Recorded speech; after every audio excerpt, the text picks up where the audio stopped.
Hello again. There was a time when Puffin Books, the children's division of Penguin Books, was known for publishing classic novels such as The Lion, the Witch and the Wardrobe and the works of E. Nesbit.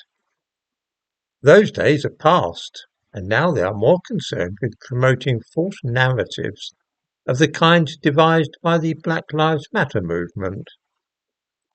Here is a book from the children's section of my local library in Loughton, which illustrates perfectly what I'm talking about. It is called Little Leaders, Bold Women in Black History.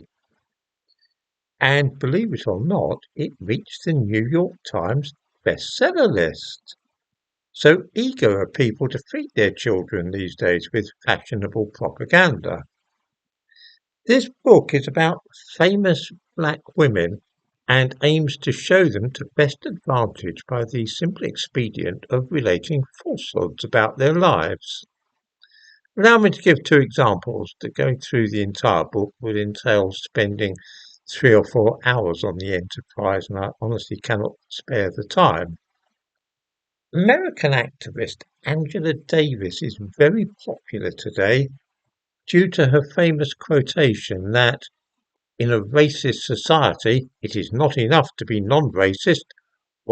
We must be anti-racist. You see that all over the place these days, especially since the Black Lives Matter disturbances a few years ago. Let me read out what it says here about Angela Davis on page 62 of this appalling book.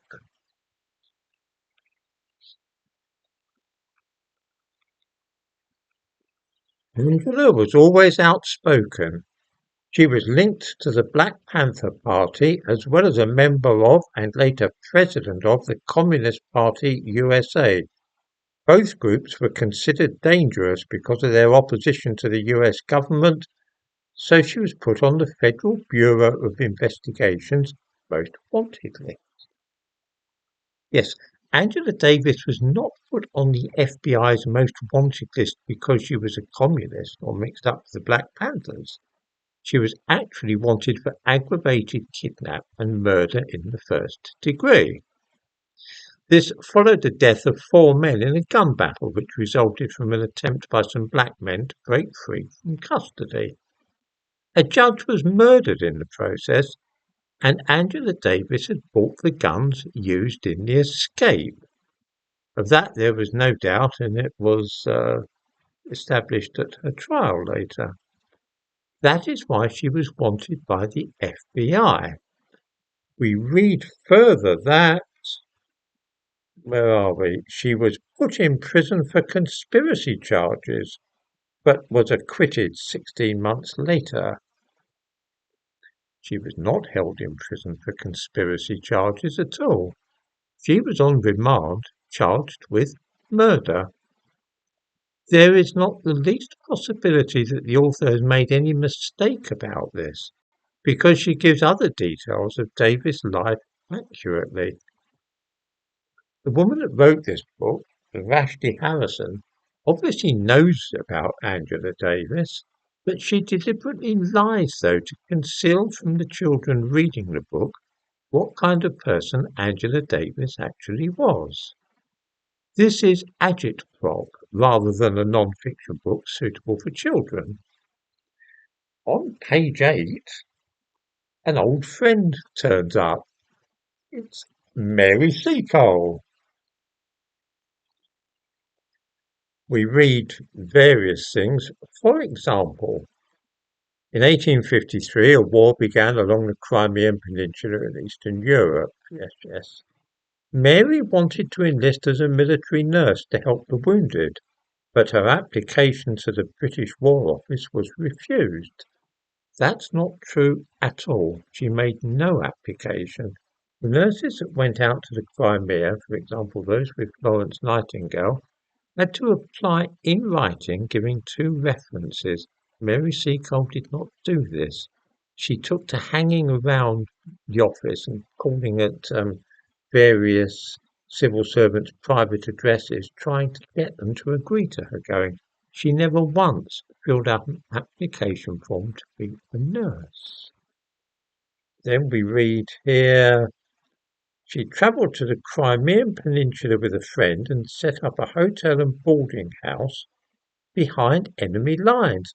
Incredibly, there are two serious errors in a single sentence here. She didn't set up a boarding house at all. Nobody ever stayed at the establishment that she set up. She called it the British Hotel, but it wasn't a hotel at all. There were no beds there. And more than that, it was not behind enemy lines. I can't imagine why the author says this unless it makes it sound more dramatic. Restaurant that she set up was actually, of course, behind the British lines.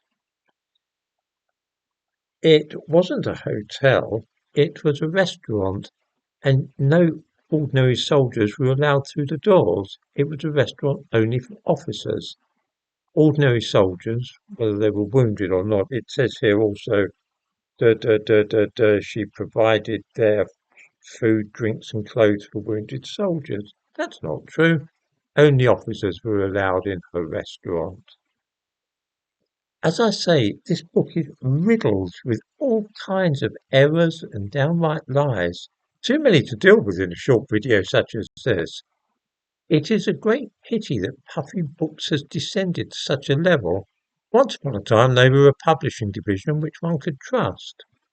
These days, though, they deal in political propaganda, and not very efficiently manufactured political propaganda at that. In the description to this video, I give a link to the Amazon listing for this book.